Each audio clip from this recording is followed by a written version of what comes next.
Alright class, आज हमारे पास another lecture है बायोलॉजिकल मॉलिक्यूल्स का। तो अगर हम जैसा कि हमने कल डिस्कस किया था लास्ट क्लास के अंदर कि हम जो है तीनों बड़े बड़े मेजर मॉलिक्यूल्स जो हमारे पास मौजूद होते हैं बायोलॉजिकल मॉलिक्यूल्स के अंदर, स्टार्टिंग फ्रॉम कार्बोहाइड्रेट्स, प्रोटीन्स और लिपिड्स, वो हम कवर कर चुके हैं थ्रू डिफरेंट बुक्स और डिफरेंट चैप्टर्स के थ्रू हमने उनको कवर कर लिया है। उनके अंदर बेसिक नॉलेज जो हमारे पास होती है।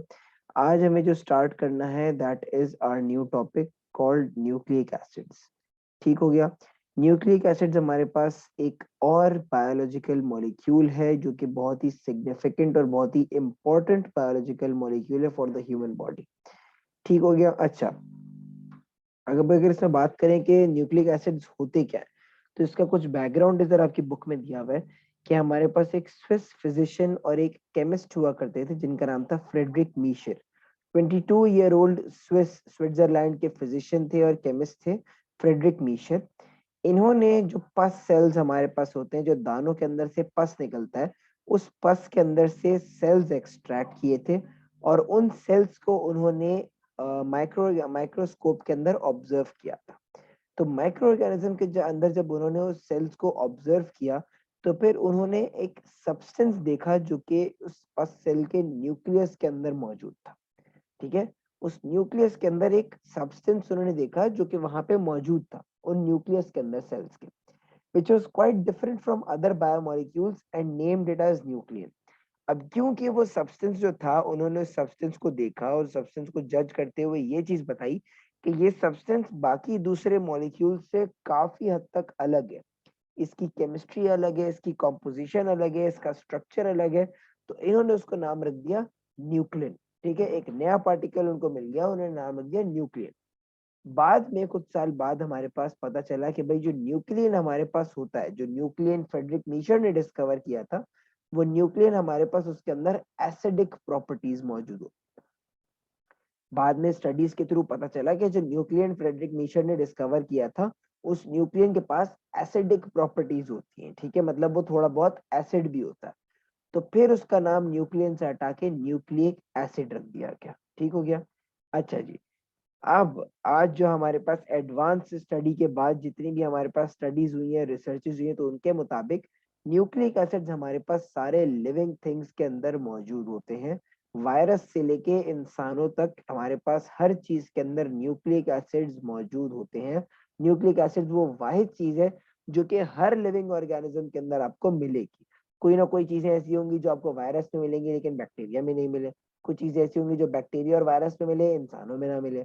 लेकिन न्यूक्लिक एसिड आपके पास वो वाहिद चीज है जो कि इंसानों के अंदर भी मिलेगी, बैक्टीरिया में मिलेगी, फंगस में भी मिलेगी और वायरसेस के अंदर भी आपको मिलेगी। हर चीज, हर लिविंग थिंग के अंदर वो मौजूद होगी। These macromolecules are present either in the free state or bound to proteins as nucleoproteins। ये मैक्रोमोलिक्यूल्स हमारे पास सेल के अंदर या तो फ्री स्टेट में ये मौजूद होंगे, आप ये फ्रीली घूमते हुए भी नजर आएंगे, या तो फिर आपको ये प्रोटीन के साथ बाउंड हुए हुए नजर आएंगे, आपको प्रोटीन के साथ जुड़े हुए होंगे। तो वो जो अगर प्रोटीन के साथ जुड़े हुए हो तो उसे हम कहते हैं न्यूक्लियो प्रोटीन। ठीक हो गया। अच्छा, उसी तरीके से जो प्रोटीन्स हमारे पास होते हैं, the nucleic acids are biopolymers of high molecular weight with mononucleotide as a subunits. Nucleic acid हमारे पास एक पॉलीमर है। जैसे कि हमने हर चीज के अंदर पढ़ा, हर बायोलॉजिकल मॉलिक्यूल के अंदर पढ़ा कि कार्बोहाइड्रेट एक पॉलीमर है, प्रोटीन एक पॉलीमर है, लिपिड एक पॉलीमर है। उसी तरीके से न्यूक्लिक एसिड भी हमारे पास एक पॉलीमर है। तो हर पॉलीमर का कोई ना कोई मोनोमर मौजूद होता है, कोई ना कोई सब यूनिट होता है, कोई ना कोई छोटे पार्टिकल्स होता है। जैसे कि कार्बोहाइड्रेट का ग्लूकोज होता है, प्रोटीन्स के अमाइनो एसिड होते हैं, लिपिड्स का फैटी एसिड और ग्लिसरॉल हमारे पास होता है। उसी तरीके से न्यूक्लिक एसिड्स के क्या होते हैं? न्यूक्लियोटाइड्स। न्यूक्लियोटाइड्स या फिर मोनोन्यूक्लियोटाइड हमारे पास मोनोमर कहलाया जाता है, उसका सब यूनिट या फिर मोनोमर आप कहेंगे। The nucleic acids are the long chains of polynucleotide in which the mononucleotides are linked to each other। जो न्यूक्लिक एसिड हमारे पास बनता है, वो न्यूक्लिक एसिड काफी सारे मोनोन्यूक्लियोटाइड को जोड़ के एक चेन बना के हमारे पास एंड में न्यूक्लिक एसिड बनता है। There are two kinds of nucleic acids. हमारी बॉडी के अंदर, लिविंग थिंग्स के अंदर दो किस्म के न्यूक्लिक एसिड्स मौजूद होते हैं। एक होता है आरएनए, एक होता है डीएनए। अगर हम न्यूक्लिक एसिड की बॉडी के अंदर बात करें तो हमारी इंसान की बॉडी के अंदर न्यूक्लिक एसिड्स मौजूद हैं। ये न्यूक्लिक एसिड्स हमारे पास दो टाइप्स के मौजूद हैं, एक होता है डीएनए और एक होता है आरएनए। दोनों की स्पेलिंग के अंदर सिर्फ डी और आर का फर्क है। इस डी के अंदर हमारे पास आ जा, अच्छा एक वर्ड मैं इधर लिख रहा हूँ,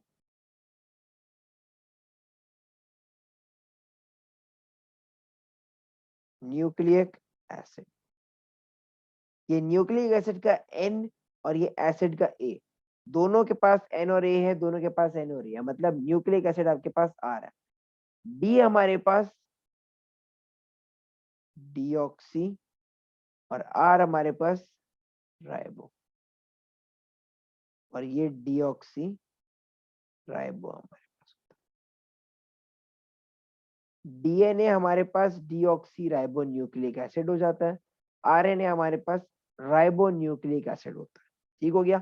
इन दोनों के अंदर फर्क क्या होता है ये हम आगे चल के पढ़ेंगे। मेजर जो डेफिनेशन के अंदर फर्क है, डीएनए के अंदर डीऑक्सी राइबो न्यूक्लिक एसिड होता है और आरएनए के अंदर राइबो न्यूक्लिक एसिड होता है।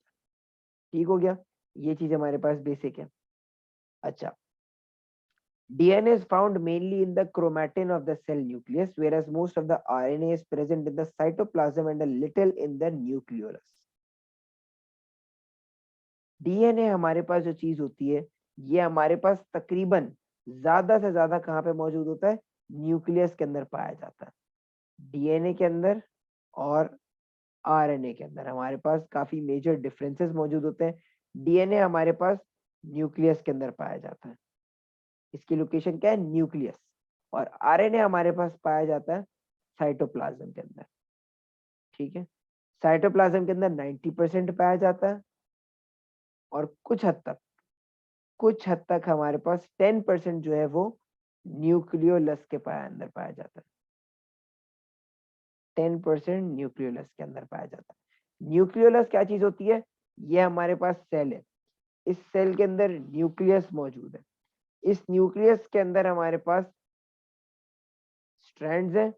यहाँ पे एक सर्कल हमारे पास मौजूद होता है डार्क पर्पल कलर का, ये एक सर्कल हमारे पास मौजूद होता है। ये सर्कल हमारे पास न्यूक्लियोलस कहलाया जाता है। ये सर्कल हमारे पास न्यूक्लियोलस हो गया, और ये जो स्ट्रैंड्स हमारे पास हैं ये हमारे पास डीएनए हो गए, ये न्यूक्लियस के अंदर हमारे पास आ जाते हैं। ठीक हो गया, ये चीज हमारे पास बेसिक हो गई। इसके बाद हमारे पास क्या डिफरेंस है इनके अंदर, as we now know that nucleic acid is a polymer of nucleotide, a question arises, what is a nucleotide? अब हर मैक्रो मॉलिक्यूल जब हमने पढ़ा, हमने कार्बोहाइड्रेट पढ़े, हमने प्रोटीन्स पढ़े, हमने लिपिड्स पढ़े, तो उनके अंदर सबसे पहली चीज हमने क्या डिस्कस करी थी, उनके मोनोमर्स को डिस्क्राइब किया था कि उनके मोनोमर्स का स्ट्रक्चर कैसा होता है, उनके मोनोमर्स की टाइप्स क्या होती है, उनके मोनोमर्स के अंदर डिफरेंस क्या होता है। फिर उसके बाद हमने उनकी चेन बना के उनको as a macro molecule discuss किया था। तो किसी भी मैक्रो मॉलिक्यूल को डिस्कस करने के लिए हमें उनका मोनोमर के बारे में जानकारी रखना जरूरी होता है। तो सिंस हमारे पास जो इधर पॉलीमर है वो क्या है, न्यूक्लिक एसिड। न्यूक्लिक एसिड का मोनोमर न्यूक्लियोटाइड होता है। तो नेक्स्ट हमारे पास जो टास्क है वो हमारे पास है न्यूक्लियोटाइड को समझना, कि न्यूक्लियोटाइड हमारे पास क्या चीज होती है, उसके अंदर क्या क्या चीजें होती हैं, क्या काम होता है, क्या कैसे होता है। तो न्यूक्लियोटाइड हमारे पास एक मोनोमर है, हमें पता है। न्यूक्लियोटाइड 3 पार्ट्स के अंदर डिवाइड हुआ होता है। हमेशा कोई भी न्यूक्लियोटाइड 3 पार्ट्स के अंदर डिवाइड होता है। 3 पार्ट्स कौन कौन से, पहला पार्ट उसका होता है पेंटोज शुगर का। पेंटोज शुगर का मतलब ये कि 5 कार्बन वाला शुगर का मॉलिक्यूल। 5 कार्बन, पेंटोज का मतलब 5 कार्बन, और पेंटोज हमारे पास शुगर का एक मॉलिक्यूल है। तो पेंटोज शुगर हमारे पास इस्तेमाल होती है एक चीज। दूसरी चीज क्या इस्तेमाल होती है, फॉस्फोरिक एसिड इस्तेमाल होता है। हमने पीछे हिस्ट्री के अंदर भी पढ़ा कि न्यूक्लिक एसिड जो होते हैं वो एसिडिक इन नेचर होते हैं। ठीक है, उनके अंदर एसिडिक प्रॉपर्टीज होती हैं, जब उनका नाम न्यूक्लिक एसिड है। तो इसीलिए हमारे पास फॉस्फोरिक एसिड इस्तेमाल होता है न्यूक्लियोटाइड बनाने के लिए। और तीसरी चीज हमारे पास नाइट्रोजिनस बेसिस होती है। ये ऑर्गेनिक बेसिस हमारे पास होती है, ये अलग से नेचर के अंदर पाई जाती है, ये नाइट्रोजिनस बेसिस होती है। नाइट्रोजिनस बेस से मुराद इनके अंदर नाइट्रोजन मौजूद होता है। ठीक हो गया। अच्छा, pentose sugar found in nucleotide is either ribose और डीऑक्सीराइबोज। अब यहाँ पे डीएनए और आरएनए का फर्क है। अब क्योंकि हमने लिखा था कि न्यूक्लियोटाइड के अंदर एक चीज होती है पेंटोज शुगर। पेंटोज शुगर हमारे पास दो टाइप का होता है, एक होता है राइबोज और एक होता है डीऑक्सीराइबोज। ठीक हो गया। राइबोज और डीऑक्सीराइबोज के अंदर फर्क सिर्फ एक ऑक्सीजन एटम का हमारे पास होता है। जो राइबोज होता है, सिर्फ राइबोज की अगर मैं बात करूं तो राइबोज का फॉर्मूला हमारे पास होता है C5H10O5। लेकिन जो डीऑक्सीराइबोज हमारे पास होता है उसका फॉर्मूला होता है C5H10 और O4। एक ऑक्सीजन का एटम कम होता है डीऑक्सीराइबोज के पास। अब अगर हम थोड़ा सा प्रीवियस जाएं तो हमारे पास डीएनए और आरएनए के अंदर क्या चीज थी, डीएनए के अंदर डीऑक्सीराइबोज था और डीऑक्सीरिबो था और आरएनए के अंदर राइबो न्यूक्लिक एसिड थे। तो इसका मतलब क्या हुआ, डीएनए जो न्यूक्लिक एसिड है इसके अंदर जो न्यूक्लियोटाइड्स मौजूद होते हैं उन न्यूक्लियोटाइड्स को बनाने के लिए पेंटोज शुगर कौन सा इस्तेमाल होता होगा, डीऑक्सीराइबोज इस्तेमाल होता होगा डीएनए को बनाने के लिए। ठीक है। उसी तरीके से आरएनए को बनाने के लिए जो न्यूक्लियोटाइड्स इस्तेमाल होते हैं उन न्यूक्लियोटाइड्स के अंदर पेंटोज शुगर कौन सी होगी, राइबोज होगी हमारे पास। ये चीज हमारे पास कंफर्म हो गई। डीएनए कहाँ होगा, आरएनए कहाँ पे होगा, उसके अंदर कौन से शुगर्स होंगे। शुगर का मसला हल हो गया भाई। Ribose is found in RNA nucleotides with deoxyribose found in DNA nucleotides. ये चीज हमें कंफर्म हो गई। Both of them are distinguished primarily on the basis of pentose sugar. This sugar behaves as a basic skeleton. ये sugar जो हमारे पास होता है, जो पेंटोज शुगर यहाँ पे इस्तेमाल किया गया है न्यूक्लियोटाइड को बनाने के लिए, ये पेंटोज शुगर बेसिकली होता क्या है, ये pentose sugar as a backbone हमारे पास होता है या फिर एज अ स्केलेटन होता है। कोई भी चीज बनाने के लिए आपको एक फ्रेम चाहिए होता है, एक खांचा चाहिए होता है जिसके ऊपर आप चीजों को ऐड करते हैं। तो न्यूक्लियोटाइड्स के अंदर हमारे पास वो खांचा पेंटोज शुगर होता है। पेंटोज शुगर अगर हमें डीएनए बनाना है तो डीऑक्सीराइबोज होगा, अगर हमें आरएनए बनाना है तो राइबोज होगा। ये चीज हो गई। इसके बाद हमारे पास क्या चीज होती है, फॉस्फोरिक एसिड। पहली चीज तो डिस्कस हो गई पेंटोज शुगर। दूसरी चीज फॉस्फोरिक एसिड होता है। फॉस्फोरिक एसिड हमारे पास सारे न्यूक्लियोटाइड्स के अंदर कॉमन चीज होती है। ठीक है। ये हमारे पास फिफ्थ कार्बन एटम जो होता है उसके ऊपर अटैच हुआ हुआ होता है, पेंटोज शुगर के फिफ्थ कार्बन एटम के ऊपर। मतलब पेंटोज शुगर मैंने आपको बताया था बनता कैसे, हमारे पास बनता ऐसे है पेंटोज शुगर। ऐसे बनेगा 1 2 3 4 5। हाँ, ये हमारे पास ऐसे बनता है। ये हमारे पास इधर एक ऑक्सीजन होता है, एक कार्बन इधर आ गया, एक कार्बन इधर आ गया, एक कार्बन इधर आ गया और एक कार्बन इधर आ गया। ये रिंग बन गई हमारे पास। अब ये कार्बन हो गया 1, ये 2, ये 3, ये 4 और इसके साथ ही हमारे पास एक कार्बन नंबर 5 जुड़ा हुआ होता है। तो हमारे पास ये तो हमारे पास पेंटोज शुगर आ गया। अब ये पेंटोज शुगर हमारे पास बैकबोन है न्यूक्लियोटाइड बनाने के लिए। अब न्यूक्लियोटाइड के अंदर दूसरी चीज हमने क्या ऐड करी, फॉस्फोरिक एसिड। फॉस्फोरिक एसिड ये वाले कार्बन एटम से अटैच हुआ हुआ होता है। पी में लिख दे रहा हूँ फॉस्फोरिक एसिड के नाम के लिए। तो कार्बन नंबर 5 से फॉस्फोरिक एसिड अटैच हुआ हुआ होता है। ठीक हो गया, ये चीज हो गई। तीसरी चीज हमारे पास न्यूक्लियोटाइड के अंदर क्या होती है, नाइट्रोजिनस बेस होता है। नाइट्रोजिनस बेसिस हमारे पास होती है। नाइट्रोजिनस बेसिस को अगर हम डिस्कस करें कि नाइट्रोजिनस बेसिस हमारे पास क्या चीज होती है, नाइट्रोजिनस बेसिस। नाइट्रोजिनस बेसिस हमारे पास वो मॉलिक्यूल्स होते हैं जो नाम से ही आपको पता चल रहा है उनके अंदर क्या चीज है, नाइट्रोजन मौजूद होती है। तो नाइट्रोजिनस बेसिस हमारे पास दो टाइप्स की होती है, एक हमारे पास होती है प्यूरीन और एक हमारे पास होती है पायरिमिडीन। ठीक हो गया। प्यूरीन और पायरिमिडीन हमारे पास होती है। प्यूरीन जो होती है हमारे पास वो हमेशा डबल रिंग होती है। डबल रिंग हमारे पास होती है, मतलब इनके अंदर जो रिंग्स बने हुए होते हैं ना वो इस तरीके के होते हैं। अगर आपको यहाँ पे नजर आए तो ये क्या है, डबल रिंग बना हुआ है हमारे पास। ये एक रिंग हो गया और ये दूसरा रिंग हो गया जो इससे जुड़ा हुआ है। डबल रिंग स्ट्रक्चर हो गया हमारे पास ये। उसी तरीके से एक और प्यूरिन हमारे पास होती है, वो भी डबल रिंग होती है। जो पायरामिडीन्स होती है वो सारी की सारी सिंगल रिंग्स हमारे पास होती है। तो इसको अगर मैं ऐसे बना दूं तो ये हमारे पास डबल रिंग्स होती है और पायरामिडीन हमारे पास सिंगल रिंग होती है। तो नेचर के अंदर नाइट्रोजनस बेसिस की अगर बात करी जाए तो नेचर के अंदर टोटल 5 नाइट्रोजनस बेसिस मौजूद है। 5 मॉलिक्यूल्स जो है नाइट्रोजनस बेसिस के वो एग्जिस्ट करते हैं। 5 कौन कौन से? ए, टी, सी, जी और यू। ये 5 हमारे पास मॉलिक्यूल्स हैं। इनकी फुल फॉर्म्स हमारे पास होती हैं।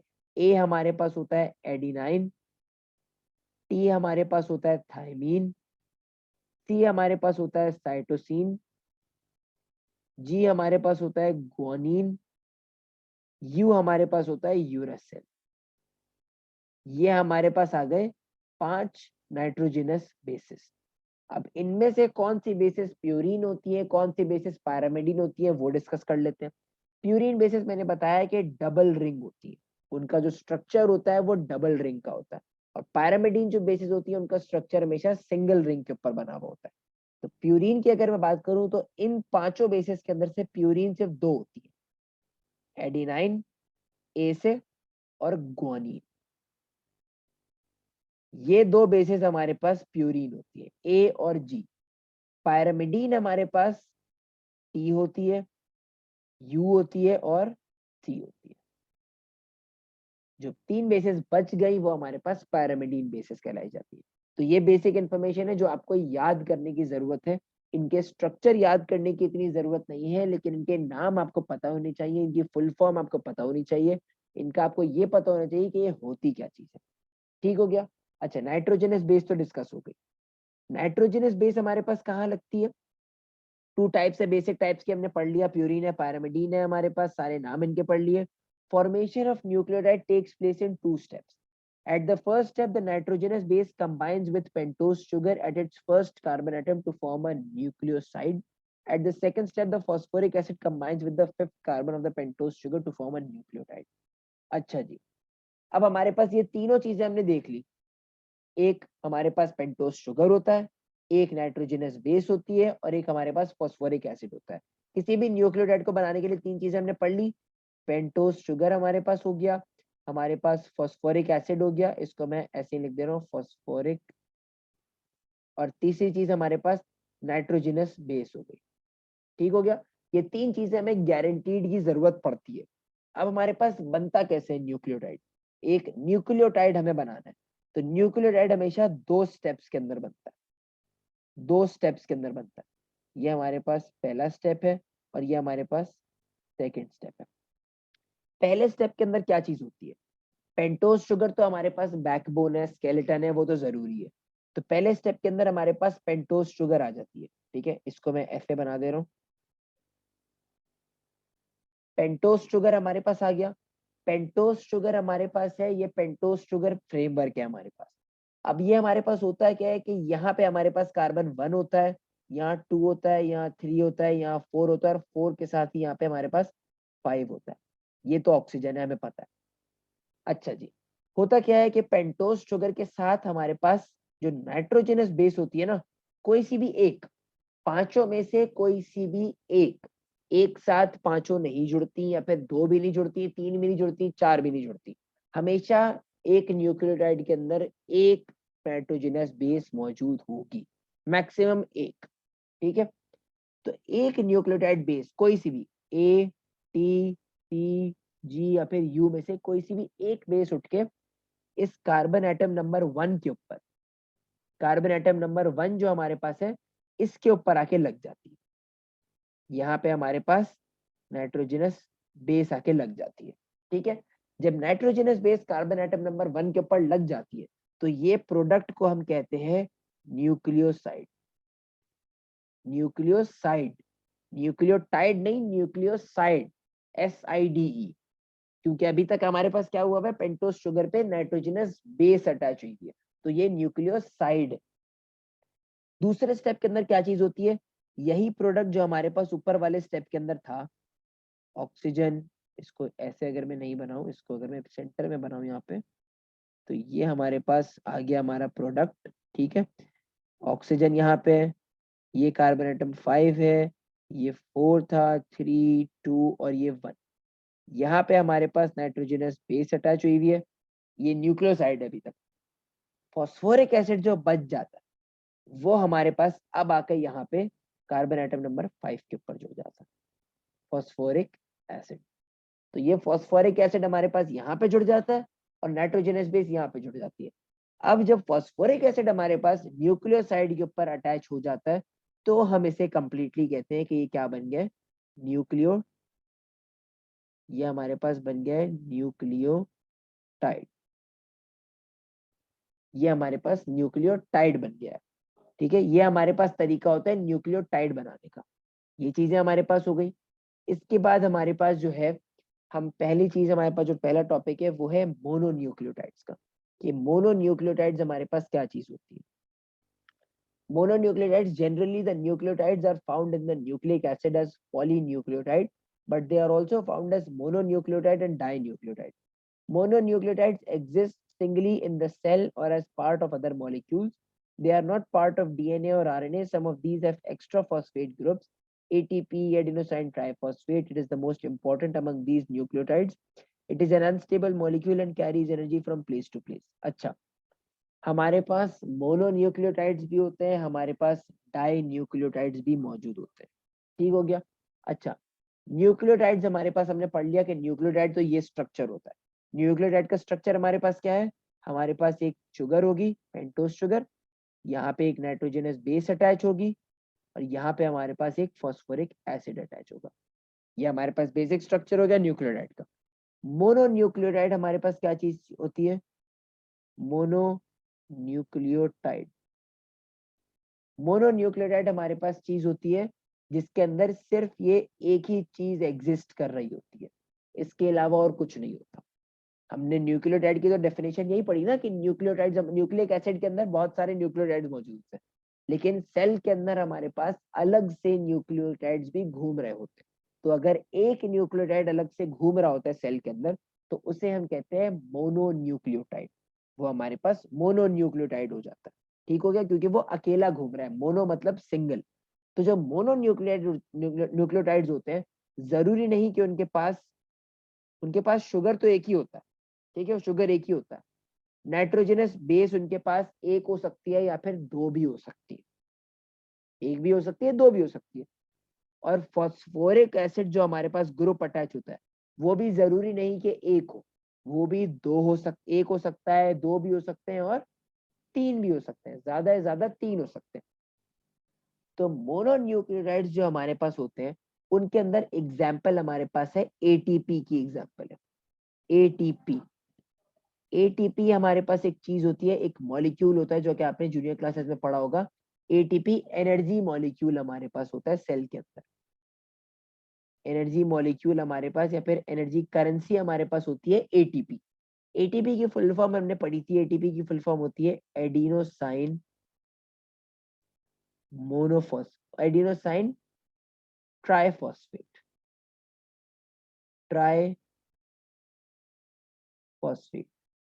तो एडिनोसाइन ट्राइफॉस्फेट का मतलब इधर क्या हुआ, एडिनोसाइन ट्राइफॉस्फेट हमारे पास बनता कैसे है। एडिनोसाइन अगर मैं आपको बताऊं तो एडिनोसाइन इन जनरल हमारे पास एक न्यूक्लियोसाइड ही होता है।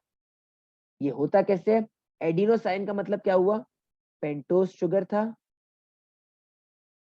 उसके ऊपर एडिनाइन बेस अटैच हुई हुई है, एडिनाइन बेस अटैच हुई हुई है उसके ऊपर। ठीक हो गया, तो ये एडिनोसाइन बन गया हमारे पास। ट्राइफॉस्फेट का मतलब क्या हुआ, उसके ऊपर तीन फॉस्फेट के ग्रुप्स मौजूद है। तो फॉस्फोरिक एसिड हमेशा यहाँ पे लगता है पांचवें कार्बन एटम के ऊपर, तो यहाँ पे मेरे पास तीन फॉस्फोरिक एसिड के ग्रुप्स मेरे पास अटैच हुए, तो ये मेरे पास बन जाता है एडिनोसाइन ट्राइफॉस्फेट। ठीक हो गया। उसी तरीके से मेरे पास एडिनोसाइन मोनो डाइफॉस्फेट भी होता है जिसको हम एडीपी कहते हैं, एडीपी कहते हैं, एडिनोसाइन डाइफॉस्फेट। एडिनोसाइन डाइफॉस्फेट का मतलब ये होगा एडिनोसाइन वहीं का वहीं है, ट्राइफॉस्फेट की जगह डाइफॉस्फेट आ गया। मतलब क्या हुआ, एक फॉस्फेट, तीन फॉस्फेट नहीं होते, सिर्फ दो फॉस्फेट होते हैं। ये हमारे पास क्या बन गया, एडिनोसाइन डाइफॉस्फेट। उसी तरीके से हमारे पास एएमपी भी मौजूद होता है। एएमपी के अंदर एडिनोसाइन मोनोफॉस्फेट होता है। मोनोफॉस्फेट के अंदर इसका मतलब क्या हुआ, हमारे पास सिर्फ एक फॉस्फेट का ग्रुप है, ये हमारे पास एडिनोसाइन मोनोफॉस्फेट हो जाता है। या फिर इसे हम न्यूक्लियोटाइड भी कह सकते हैं, क्योंकि ये एक न्यूक्लियोटाइड ही बन गया ऑटोमेटिकली, एक फॉस्फोरिक एसिड और एक नाइट्रोजनस बेस है। ये हमारे पास मोनोन्यूक्लियोटाइड्स होते हैं। उसी तरीके से हमारे पास डाई न्यूक्लियोटाइड्स भी होते हैं, लेकिन उसको हम अपनी नेक्स्ट क्लास के अंदर डिस्कस करेंगे।